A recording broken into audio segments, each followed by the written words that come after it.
Bienvenidos al informativo semanal de Magnífica Televisión, dedicado a ofrecer las noticias más importantes de la Iglesia. Es domingo 8 de marzo del 2015. Comenzamos.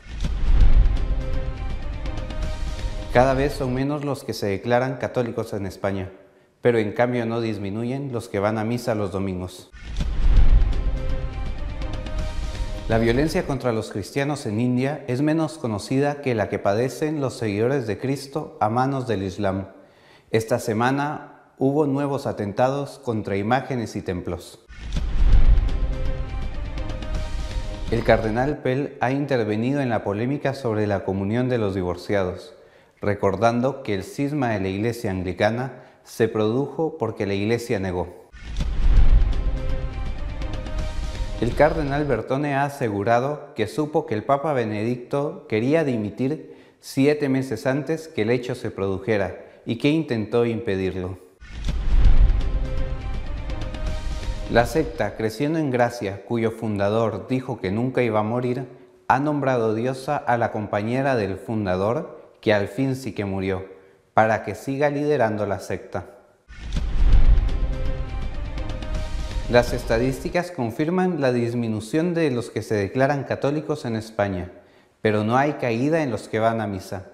Los que bajan son los que se decían católicos sin serlo.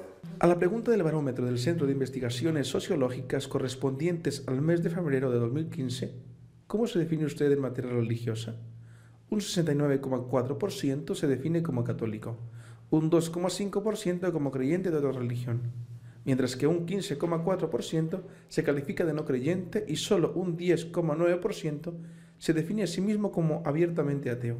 Estas dos categorías juntas suman un 26,3% de los encuestados, es decir, supera una cuarta parte de la población. Un repaso a los barómetros del CIS de febrero de años recientes muestra que los que se autodefinen católicos son un punto menos cada año. A pesar de grandes eventos como la JMJ de Madrid o del cambio de pontífice, y sin que parezca haber una diferencia entre tener un gobierno socialista o uno del PP, ni parece haber una influencia en el esfuerzo duplicado de Cáritas por atender a los necesitados en 8 años de crisis. En febrero de 2014, el 71% se definía católico, el 24,5% como ateo o no creyente y un 2% de otras religiones. En febrero de 2013, el 70,5% se definía católico, el 24% era ateo o no creyente y un 3% de otras religiones. En febrero de 2012, se declaraban católicos el 72%. En febrero de 2011, católicos el 74,8%. Ateos y no creyentes sumaban un 21,4%. En febrero de 2010, católicos el 75,6%. Ateos y no creyentes sumaban un 20,3%. Lo que no cambia es la asistencia al templo, que año tras año se mantiene estable en torno a un 14% de los que van cada semana o más, además de un 9% que va alguna vez al mes. Entre los que se definen como creyentes o católicos acuden al templo en esta proporción en febrero de 2015. Casi nunca, 62,3%, varias veces al año, 13,9%, alguna vez al mes, 8,9%, casi todos los domingos y festivos, 12,1%, varias veces a la semana, 2,2%. Se puede comparar con la asistencia al templo declarada en febrero de 2011, medio año antes de la JMJ de Madrid. Casi nunca 61,5%, varias veces al año 13,3% y alguna vez al mes 9,6%. Casi todos los domingos y festivos 12,4%, varias veces a la semana 2,3%.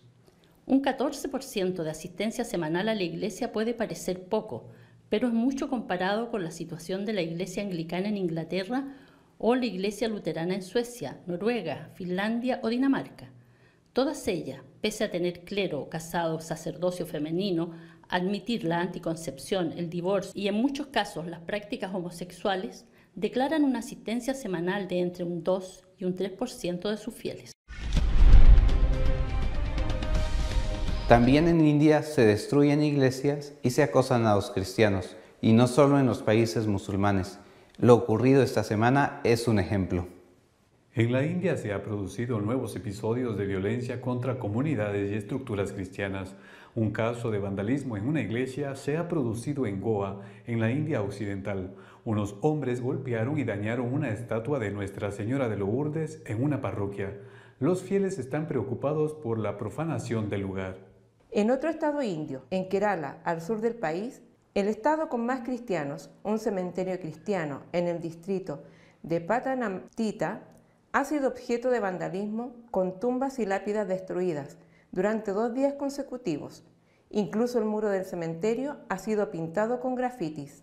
En Mangalore, en el estado de Karnataka, en la India central, una sala de oración católica en las afueras de la ciudad ha sido apedrada hasta romper las ventanas. Según los cristianos locales, algunos elementos antisociales están tratando de crear el pánico y la inseguridad en la sociedad.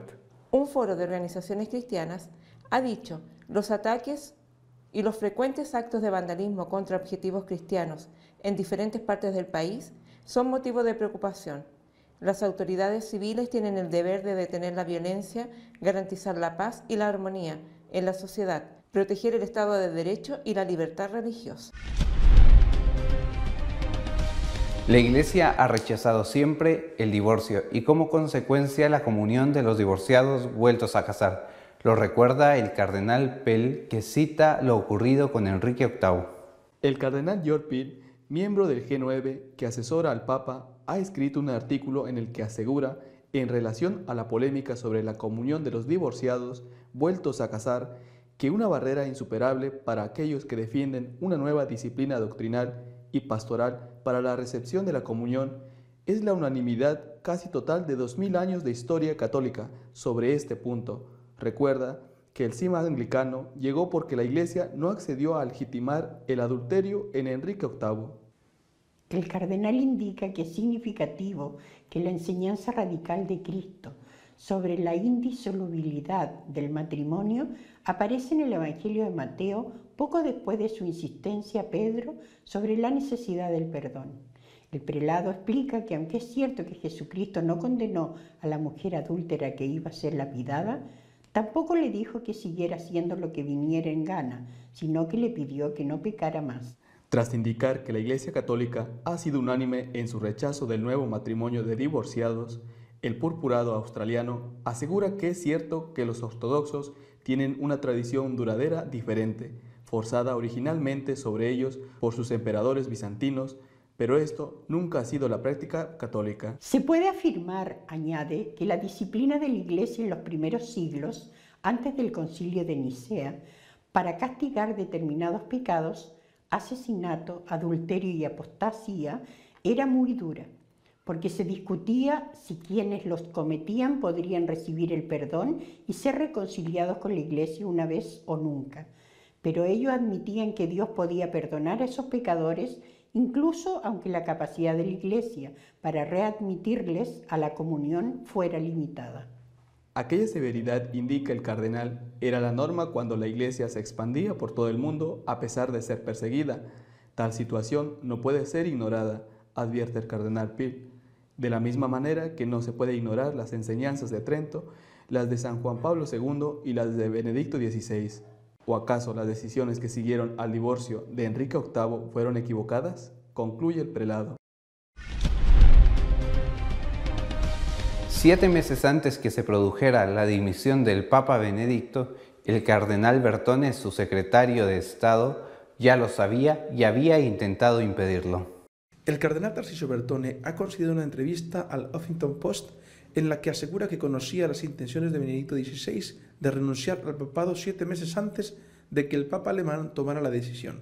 Y añade: le dije, Santo Padre, tiene que darnos el 3er volumen sobre Jesús de Nazaret y la encíclica sobre la fe, que luego firmó el Papa Francisco. Preguntado sobre si se sorprendió por la renuncia, el cardenal responde: lo sabía, pero decidí no pensar en ello. Lo supe 7 meses antes. Yo tenía muchas dudas. Debatimos sobre el tema en detalle, después de que parecía que ya se había decidido. El cardenal añade que no fue fácil mantener el secreto, pero el Papa reflexionó profundamente con Dios acerca de su decisión. El cardenal también desmiente que se produjera un mal manejo de fondos durante su administración del Banco Vaticano, ya que actuó de acuerdo con el comité que supervisó al banco y no fue ni títere ni déspota. Cada decisión que tomó, afirma, fue en conformidad con el Santo Padre. El purpurado italiano explica también que ve a Benedicto XVI de vez en cuando. Hablamos por teléfono y me invita a almorzar. El fundador de la secta Creciendo en Gracia dijo que nunca iba a morir porque él era Jesucristo, pero al final se murió. Su compañera se ha autoproclamado diosa y dice que su amante estaba equivocado, porque no era él Jesucristo, sino ella. Creciendo en Gracia es una secta fundada por José Luis de Jesús Miranda, quien primero decía ser la reencarnación de San Pablo y luego el propio Jesucristo y el anticristo al mismo tiempo, lo cual es, ciertamente, original en grado sumo. En el 2002 se anunció que vendría el Armagedón, en el cual se transformaría en el cuerpo glorioso junto con sus seguidores, destruiría al Vaticano y gobernaría el mundo con vara de hierro. Hacía además tatuarse a sus seguidores la marca de la bestia, 666, en los brazos o en la frente, tal como él mismo lo había hecho, a pesar de que había afirmado en numerosas ocasiones que nunca se enfermaría ni moriría, aunque él mismo intentara matarse. Murió de una cirrosis hepática por abuso del alcohol y esto generó tal desconcierto en sus seguidores que uno de ellos incluso se suicidó. Luego de tan estrepitoso declave en el cumplimiento de sus profecías, al más puro estilo de los adventistas y testigos de Jehová, la secta no desapareció. Su esposa o compañera sentimental afirmó ser la reina madre, la Jerusalén de arriba, una diosa madre. Incluso la secta se cambió de nombre y ahora se llama Rey de Salem.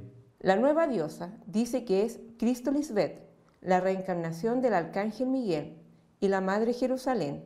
La secta ahora afirma que quienes creyeron que Miranda no moriría, cayeron en un poder engañoso que les envió el mismo Dios, José Luis de Jesús Miranda, que pudo caer en una elucubración que sacó en su carne, y que ahora la nueva verdad está con su madre consorte Lisbeth. Nuestro comentario editorial de esta semana está dedicado a los datos sociológicos sobre la presencia de los católicos en España.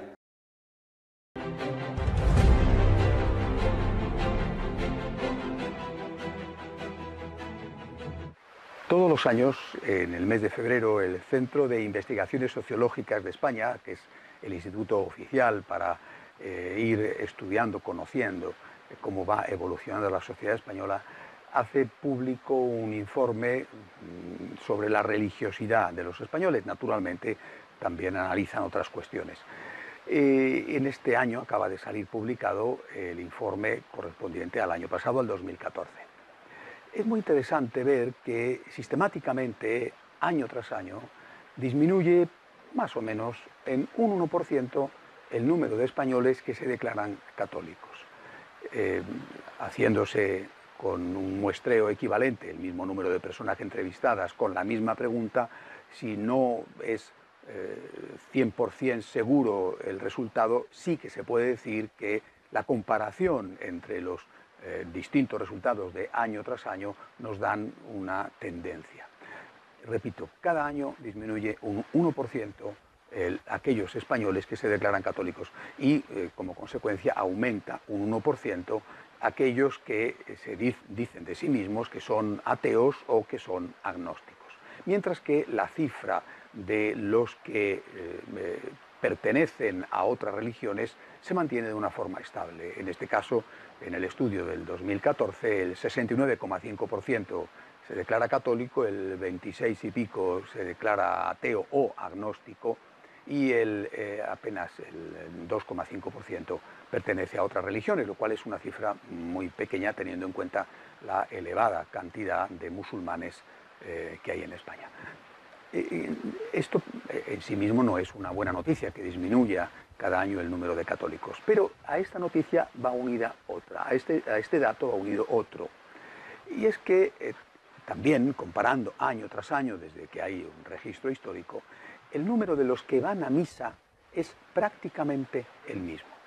Disminuye el número de los que se declaran católicos y sin embargo está estable el número de los que van a misa, un número que, bueno, lógicamente depende de cómo se mire, pero de los que van a misa cada semana, e incluso una vez por semana, es superior al 14%, y está en torno al 24%, más o menos, en torno al 24%, los que se puede considerar católicos practicantes, porque aunque no van a misa todas las semanas, sí, así lo hace la pregunta del estudio, sí dicen que van a misa alguna vez al mes, es decir, que tienen una relación habitual, periódica y no aislada con la Iglesia. Además están aquellos que van a misa alguna vez al año, pero si consideráramos practicantes los que van a misa, si no todos los domingos, sí varias veces en el mes, un domingo tiene solo un mes tiene solo 4 domingos, por lo tanto, si van varias veces al mes, pues a lo mejor van cada 15 días.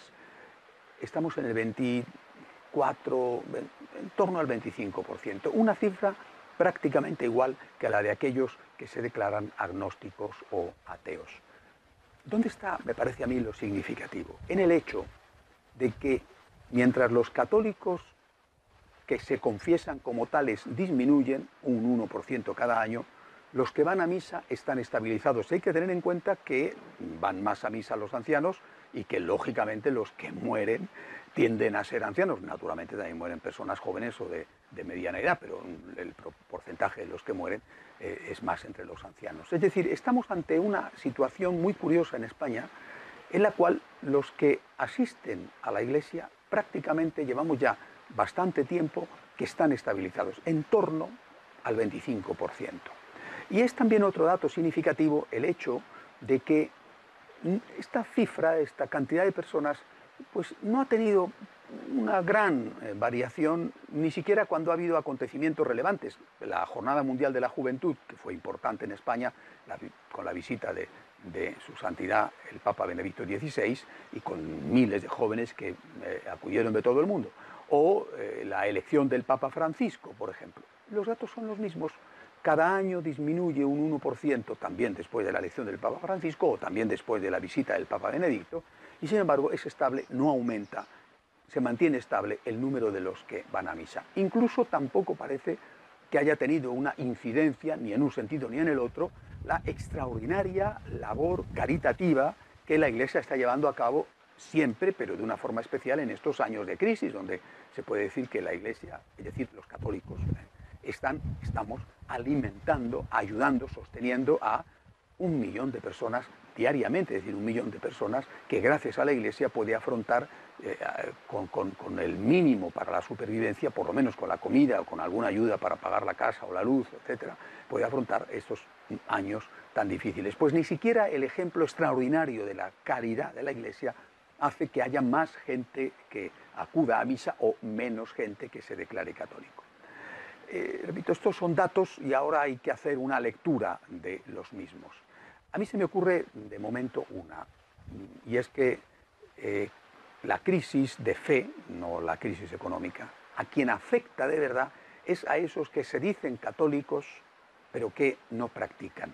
Y es que esto de ser católico no practicante siempre he creído que era una especie de entelequia que nunca he entendido. Es como si uno dijera, yo me gusta muchísimo el fútbol, soy un apasionado del fútbol, pero no voy a ver nunca un partido ni al campo ni en la televisión, ni siquiera de mi equipo favorito. Diga, pues mire usted, el fútbol, la verdad, a usted no le gusta. Yo soy un aficionado a los toros, me encantan los toros, pero yo no voy a ir nunca a la plaza a ver una corrida, ni siquiera voy a ver una corrida por televisión. Pues no tendrá usted mucha afición. Es decir, una persona que se declara católica, practicante, y que después no va a misa, que se declara católica y que después no va a misa, pues su catolicismo es muy sui generis, muy cogido con alfileres. Y estos son los que están sufriendo más la crisis. De ahí es de donde cada año se desprende ese 1% que va disminuyendo la cifra global.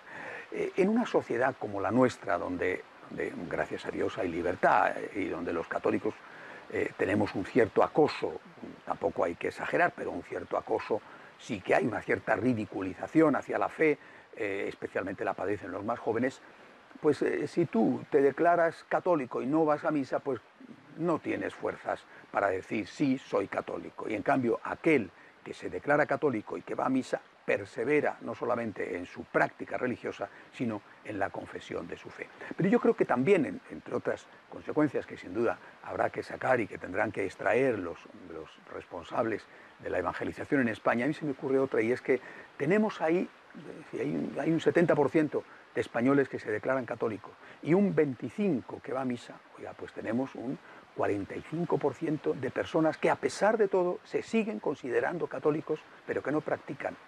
Ese debería de ser nuestro principal campo de evangelización. Cuando se plantea la evangelización, que tiene que plantear, por supuesto, a todos los niveles, pero de una forma especial a esos que tienen fe.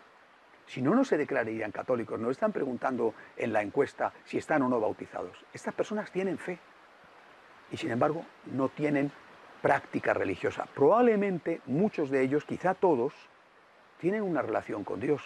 Porque el hecho de que no vayan a misa, que es lo que pregunta la encuesta, no significa que no recen, que a lo mejor no rezan todos los días, pero tienen fe, se declaran católicos. La inmensa mayoría, estoy seguro, tienen una relación con el Señor, incluso con la Santísima Virgen. Es probable que sí sean personas, muchos de ellos, que van a los lugares de religiosidad popular, ermitas de la Virgen, en determinadas fiestas, y que mantienen una vinculación con el Señor y con su madre. Bueno, pues estas deberían de ser las primeras personas a las cuales la Iglesia tendría que evangelizar, porque son los que ya están en casa, digamos que son el atrio, están en el atrio. También hay que acercarse a los que se declaran a sí mismos ateos o indiferentes, por supuesto, y por qué no también a los miembros de otras religiones. Pero empecemos por estas ovejas de la casa de Israel para decirles: es vuestra casa, sois católicos, tenéis una relación con Dios, volved a casa, de la que por otro lado seguramente ellos sienten que nunca se han ido. Tenemos que hacer un esfuerzo por evangelizar, y por evangelizar precisamente a estos que están cerca de Dios, pero que por motivos diversos, quizá la comodidad también, no están cerca de la Iglesia. Hagamos todos un esfuerzo para que esta evangelización sea posible. Hasta la semana que viene, si Dios quiere. Si desean estar al día de lo que va sucediendo en nuestra iglesia, pueden hacerlo a través de nuestra página web de noticias, católicosonline.org.